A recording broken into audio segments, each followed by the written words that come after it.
اعوذ باللہ من الشیطان الرجیم، بسم اللہ الرحمن الرحیم۔ ایک کلپ مجھے بھیجا گیا کہ جس میں ڈاکٹر طاہر القادری صاحب نے کہا کہ 1300 سال کی تاریخ میں کسی نے جو ہے فضائل امیر معاویہ کے متعلق کسی نے کوئی فضائل بیان نہیں کیے۔ تو میں یہ کہوں گا اس معاملے میں ڈاکٹر صاحب جو ہے اپنے دعوے سے بالکل جھوٹے ہیں۔ میں آپ کے سامنے بالکل اپنی بات نہیں کرنے والا، نہ ہی میں گھر میں کتابیں چھاپتا ہوں، نہ مکتبہ کھول رکھا ہے۔ آپ کے سامنے میں بہت ہی تحقیقی گفتگو کروں گا، لیکن جس کو سننے کا شوق ہو وہ ضرور سنیں۔ حضرت امیر معاویہ رضی اللہ تعالی عنہ صحابی رسول ہیں، یہ بات ڈاکٹر صاحب مانتے ہیں، وہ کہتے ہیں وہ صحابی رسول ہیں۔ تو کسی ایک شخصیت کے لیے صحابی رسول ہونا ہی فضیلت ہے۔ آپ معین الدین چشتی اجمیری کے عرس تو کرتے ہیں، آپ حضور غوث اعظم کے عرس تو کرتے ہیں، ان کی 11ویں مناتے ہیں، اور ان پہ ڈاکٹر صاحب نے بڑے بڑے خطاب کر رکھے ہیں فضائل حضور غوث اعظم پر۔ تو فضائل حضور غوث اعظم پر خطاب تو کیا جا سکتا ہے، اور اس پہ ڈاکٹر صاحب نے کیے بھی ہیں۔ تو ولی افضل ہے یا صحابی افضل ہے؟ بھائی معین الدین چشتی اجمیری کے فضائل میں اگر آپ نے پورا خطاب کر دیا تو مطلب تو یہ ہوا کہ امیر معاویہ جو کہ صحابی ہیں، صحابی کے فضائل بیان نہ کرو، ولیوں کے کرو۔ بھائی ولی سے افضل ہے صحابی رسول۔ ایک ولی ہزاروں سال سجدوں میں پڑا رہے نا، وہ صحابی نہیں بن سکتا، کیونکہ صحابی جو بنتا ہے وہ عبادت خدا سے نہیں بلکہ دیدار مصطفیٰ سے بنتا ہے۔ تو حضرت امیر معاویہ رضی اللہ عنہ کی صحابیت اور کوئی اس کی کچھ قائل نہیں ہے، تو پھر وہ کہے کہ فضائل امیر معاویہ بیان نہیں کرنے چاہیے، اور وہ پھر اولیاء اللہ کے عرس بشک کرے۔ لیکن ایک اولیاء اللہ کا عرس شخص کرتا ہے اور صحابی مان کر بھی فضائل بیان نہیں کرتا، تو پھر وہ جاہل ہے، یا پھر اس پہ تعصب پایا جاتا ہے، وہ اپنے تعصب کی وجہ سے یہ عمل نہیں کر رہا۔ کیونکہ جب صحابی مان لیا تو پھر بدری کی اولا اس کا فضائل بیان کیے جائیں گے۔ اور اہل سنت کا ہمیشہ سے عقیدہ ہے، جو اصل قادریوں کا عقیدہ ہے وہ حضور غوث اعظم کی کتابوں سے میں دکھاؤں گا ابھی حضور غوث اعظم کا اپنا عقیدہ کیا ہے اس متعلق، اور وہی میں ہمارا الحمدللہ عقیدہ بھی ہے۔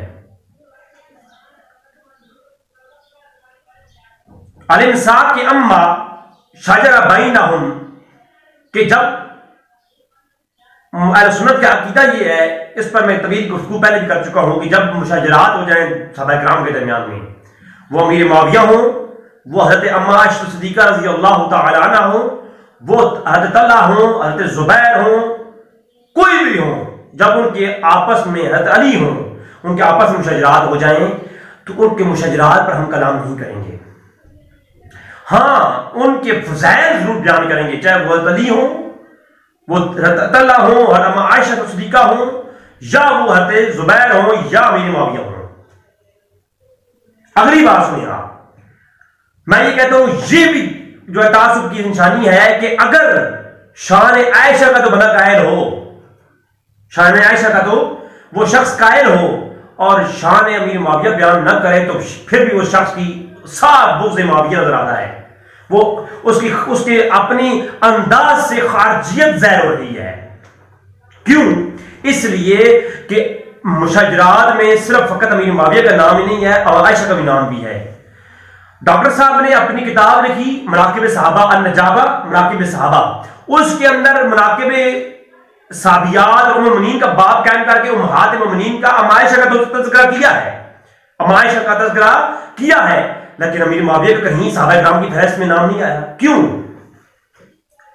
اگر صحابی مانتے ہیں تو پھر مناقب صحابی جو کا ان کا مناقب امیر معاویہ جو صحابی ہیں ان کا باب قائم کرنے میں کیا حرج ہے؟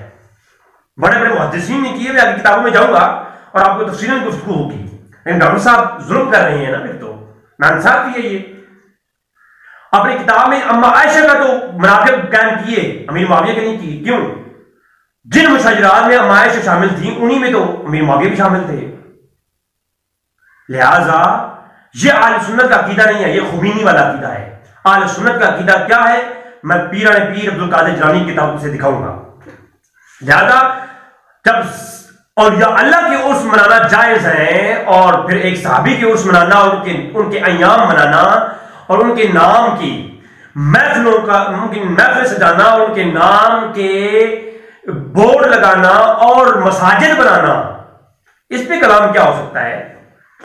یہ تو اہل سنت کی عین تعلیمات مطابق ہے۔ میں یہ کہتا ہوں 1400 سال کی تاریخ، ڈاکٹر صاحب نے 1300 سال تاریخ کا نام لیا اس لیے کیونکہ 14ویں صدی میں اعلیٰ حضرت نے گج وج کے ڈنکے کی چوٹ پر رافضیوں کا جو ہے نا رد کرتے ہوئے امیر معاویہ کی شان بیان کی ہے، فضائل معاویہ بیان کی ہیں اعلیٰ حضرت نے، لیکن اسی لیے جو ہے نا ڈاکٹر صاحب 1300 سال تاریخ نام لیتے ہیں، 14ویں صدی کا نام اس لیے نہیں لیتے۔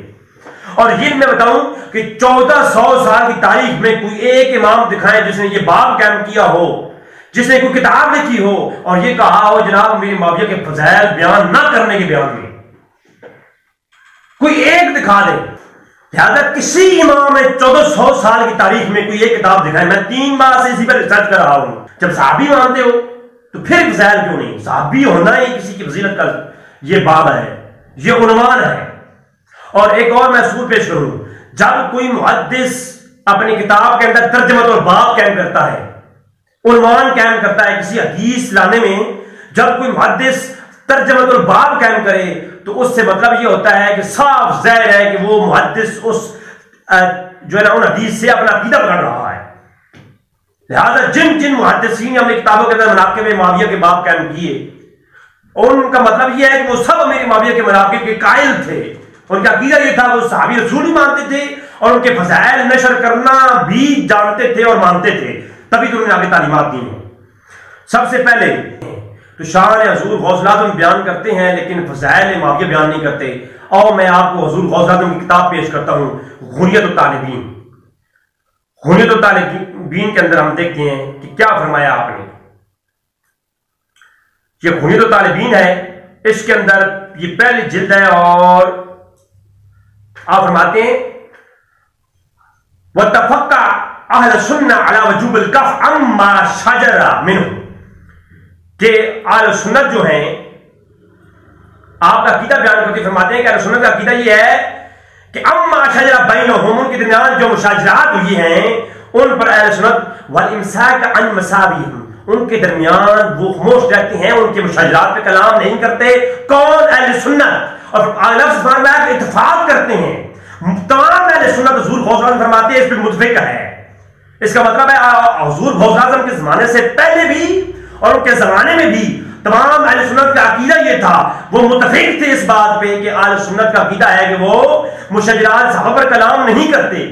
اگلی بات سنیں آپ، فرمایا کہ باظہار فضائلہم، اور ان کے فضائل کا اظہار کرتے ہیں، ومحاسنہم، اور ان کے محاسن بھی بیان کرتے ہیں، ان کے محاسن بھی بیان کرتے ہیں، ان کے فضائل بھی بیان کرتے ہیں۔ یہ اہل سنت کا عقیدہ ہے۔ آگے فرماتے ہیں چاہے وہ جو امر و تسلیم امر الی، یہ امر شدہ تسلیم شدہ امر ہے، وہ کوئی بھی صحابی ہو، ما کان وجری من اختلاف علی و طلحہ و زبیر و عائشہ و معاویہ رضی اللہ تعالی عنہم، فرمایا چاہے وہ امیر معاویہ ہوں، اما عائشہ ہوں، طلحہ ہوں یا زبیر ہوں۔ حضور غوث اعظم پیر عبد القادر جیلانی فرماتے ہیں کہ یہ متفقہ اہل سنت کا عقیدہ ہے۔ قادریوں کا اصل عقیدہ یہ ہے، قادریوں کا عقیدہ یہ ہے۔ ہاں جو خمینی کا عقیدہ رکھنے والے ضرور ہیں وہ اس عقیدے سے برعکس جاتے ہیں۔ قادریوں کا عقیدہ یہ ہے کہ وہ جو ہے امیر معاویہ ہوں، طلحہ ہوں، زبیر ہوں، حضرت عائشہ صدیقہ رضی اللہ تعالیٰ عنہا ہوں، کوئی بھی صحابی یا صحابیہ ہوں، ان کے فضائل اور محاسن بیان کرتے ہیں اور ان کے مشاجرات کلام نہیں کرتے۔ یہ عقیدہ ہے اہل سنت کا۔ یہ پہلا ریفرنس ہے۔ یا تو پھر حضور غوث قادری کروانا چھوڑ دیں، یا پھر اگر قادری کرواتے ہیں تو پھر حضور غوث اعظم کا عقیدہ بھی اپنائیں۔ آپ نے اپنا عقیدہ بتایا۔ دوسری کتاب اہل سنت کی، ہاں میں عرض کروں گا، میں کہتا ہوں یا تو مدارس چلانا چھوڑ دو، یا مدارس کے اندر عقائد کی کتابیں پڑھانا چھوڑ دو۔ وہ جن کی عقائد کی کتابیں تو پڑھاتے ہو، ان کے اساتذہ نے اپنی عقائد پر جو عقائد اہل سنت پہ کتابیں لکھی ہیں ان کو بھی تو ذرا دیکھو۔ جو میرے معاویہ رضی اللہ عنہ کے فضائل قائل نہیں ہیں، انہیں چاہیے کہ اپنے اداروں میں، مدارس میں جو عقائد اور اصول عقائد کی کتابیں ہیں ان کو چینج کر دو، ان کو تبدیل کر دو، نیا نصاب لاؤ، پھر جس نصاب کا تعلق رفضیت سے ہو، اہل سنت سے نہ ہو۔ کیونکہ اہل سنت کا عقیدہ میں بتاتا ہوں آپ کو. امام ابن ابی زمانین رحمۃ اللہ تعالی علیہ کتاب اصول سنہ، کتاب اصول سنہ، یہ اصول سنہ اور یہ اہل سنت کے اصول پر لکھی جانے والی کتاب، پوری کتاب امام ابن زمانین رحمۃ اللہ تعالی علیہ. آج تفتزانی کا نام لینے تھکتے نہیں ہو، امام طحاوی کے نام لینے تھکتے نہیں ہو، تو یہ انہی کے پائے کے عالم ہیں. یا تو ان کو بھی چھوڑ دو اور ان کو بھی چھوڑ دو. اگر ماننا ہے تو پھر انہی کے ساتھ والوں کو بھی مانو، ان کے استاد کرام کو مانو. تو آپ کیا فرماتے ہیں اپنی اس کتاب کے اندر؟ اپنا فی 850 نمبر پر اصول سنہ میں، کتاب اصول سنہ میں امام ابی زمانین رحمۃ اللہ تعالی علیہ نے پورا باب قائم کیا، اور باب کا عنوان کیا دیا؟ باب نمبر 40 فی محبتی اصحاب النبی علیہ الصلوۃ والسلام. نبی کریم صلی اللہ علیہ وسلم کے محبت، صحاب سے محبت کے بیان میں پورا باب قائم کیا. اور اس کے اندر لکھتے ہیں ومن قول اہل سنہ، اہل سنت کا ایک ہی قول ہے کیا کہ صحابہ کرام سے محبت کرتے ہیں اور ان کی محبت کو وَأَن يَنشُرْ مَحَاسِنَهُمْ، اور ان کے محاسن کو أَن يَنشُرْهُمْ، ان کی نشر کرتے ہیں. صحابہ کرام سے محبت کرتی ہیں اور اہل سنت ان کے محاسن کو نشر کرتے ہیں، اور وفضائلہم، اور ان کے فضائلوں کو بھی بیان کرتے ہیں. اور فرمایا ان کے درمیان میں جو بھی اختلاف ہوا ہے اس کو ہم نشر نہیں کرتے، اس پہ خاموش رہتے ہیں. اہل سنت کا عقیدہ میں نے دکھایا کہ اہل سنت کا عقیدہ تو یہ ہے کہ صحابہ کرام کے محاسن اور فضائل کو بیان کرو اور ان کے مشاجرات پہ کلام نہ کرو. کس نے کہا ہے کہ جو ہے کسی صحابی کے فضائل بیان نہ کرو؟ درجات الگ ہیں، ہر صحابی کا الگ درجہ ہے. حضرت علی کی شان بہت افضل ہے. صحیح بخاری دیکھیں، صحیح بخاری ہے، اور صحیح بخاری کے اندر امام بخاری نے پورا باب قائم کیا، اور باب کا عنوان کیا دیا؟ باب ذکر امیر معاویہ رضی اللہ تعالی عنہ. اب یہاں پر ایک اعتراض ہوتا ہے، اعتراض سماعت فرمائے، اس کا جواب سماعت فرمائے. اعتراض یہ ہوتا ہے کہ امیر معاویہ رضی اللہ تعالیٰ کے مناقب نہیں لکھا، امام بخاری نے لکھا کہ ذکر امیر معاویہ. یہ کیا وجہ ہے؟ اگر امام بخاری قائل ہوتے مناقب کے تو یہاں لکھتے باب و مناقب امیر معاویہ، مناقب کیوں نہیں لکھا؟ تو میں نے کہا بھائی یہ امام بخاری کا اسلوب ہے اور انداز بیان ہے، یہ ان کا اپنا انداز بیان اور اسلوب ہے.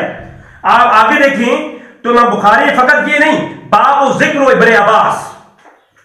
اب آپ کہیں گے کہ ابن عباس کو جو ہے امام بخاری نہیں مانتے تھے، یہاں باب و مناقب ابن عباس کیوں نہیں کہا؟ یہاں کہا جی باب و ذکر ابن عباس، اور باب و ذکر مسیب بن ابن عمیر اگلا باب، اس اگلا باب و ذکر طلحہ ابن عبید اللہ، باب و ذکر اسامہ بن زید.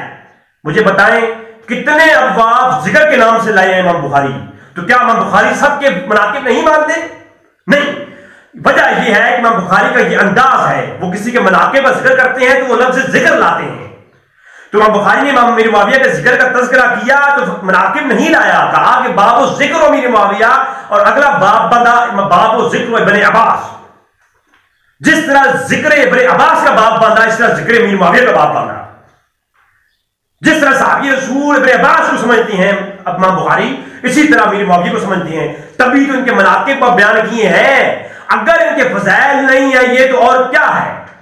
محدثین باب قائم کرتے ہیں مناقب کے، اسی کو تو فضائل کہتے ہیں، اسی کو تو ہم فضائل کہتے ہیں، انہی کو فضائل کہا جاتا ہے. اللہ اکبر. یہ ہے امام بخاری کی صحیح بخاری. اور امام بخاری کے صحیح بخاری کے بعد آگے چلیں، میں آپ کو دکھاؤں جامع الترمذی. جامع الترمذی شریف کے اندر امام ابو عیسیٰ ترمذی رحمۃ اللہ تعالی علیہ پورا باب قائم کیا، باب ما جاء فی مناقب امیر معاویہ رضی اللہ تعالی عنہ.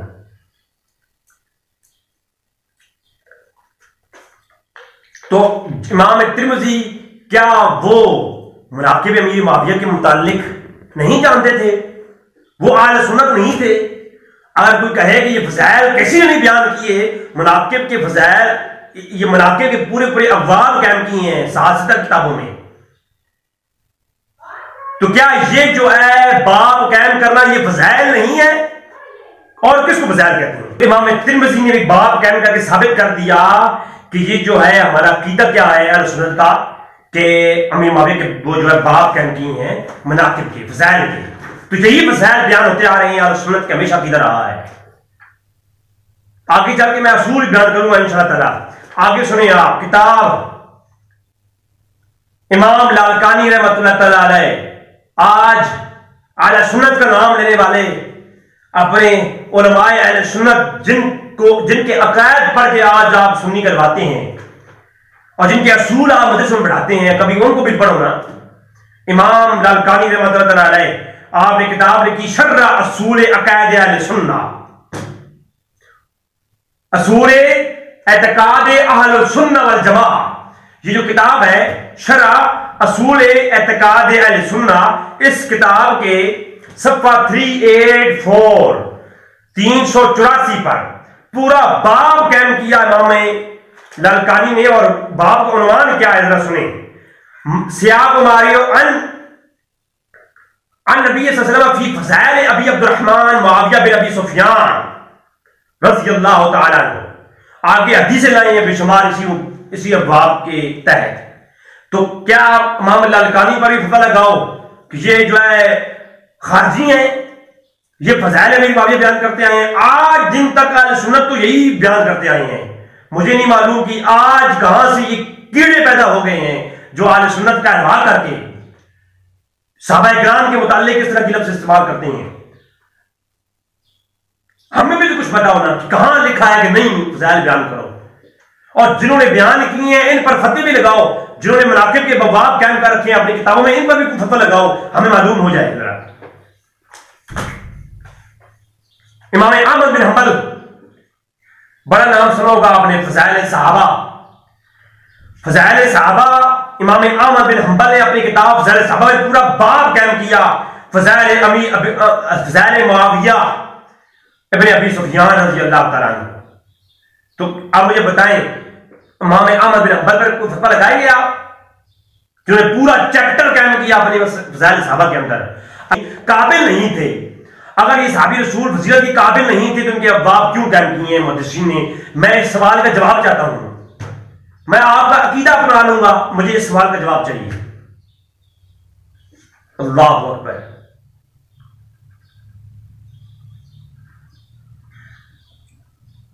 اب آئیے تھوڑا سا آخر میں، ہوتا یوں ہے، اب اصول یاد رکھیں، میں نے آپ کو فضائل امیر معاویہ پر دلائل دے دیے، اب اصول ایک یاد رکھیں۔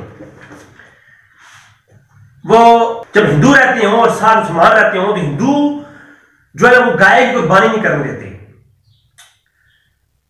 تو یہ مسئلہ پوچھا گیا علماء اہل سنت سے کہ کیا جب ہندو گائے قربانی نہ کرنے دیں تو کیا کرنا چاہیے؟ باقی بہت سارے جانور موجود ہیں، ان کی کر لینی چاہیے عمل کے لیے۔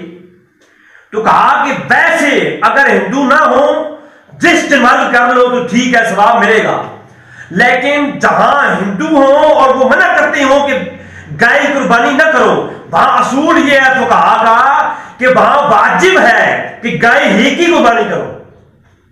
وہاں کیا ہے؟ واجب ہے کہ گائے ہی کی قربانی کرو۔ کیوں؟ اب یہ اصول یاد رکھیں، جہاں جس چیز کا رد شروع ہو جائے نا تو اس کے رد کے لیے اقدام کرنا یہ واجب ہوتا ہے۔ بات سمجھا رہی ہے نا؟ اسی طرح یہاں بھی اصول یہ ہے، جہاں ہندو گائے کو منع کریں قربانی کرنے سے، وہاں واجب ہے کہ گائے کی قربانی کریں تاکہ بے دینوں کا رد ہو سکے، وہاں کسی اور جانور کی قربانی نہ کریں ہرگز۔ اچھا، جہاں معتزلہ موجود ہوں، اب معتزلہ جو ہے وہ تالاب کے پانی سے وضو نہیں کرتے۔ اب حکم یہ ہے کہ جیسا پانی ملے وضو کر لو اگر اس کی شرائط پر مکمل ہو تو، لیکن جہاں معتزلہ ہو وہاں پر تمہارے پر واجب ہے کہ تم ان کے سامنے تالاب کے پانی سے وضو کرو تاکہ ان کا رد ہو سکے، بے دینوں کا رد ہو سکے۔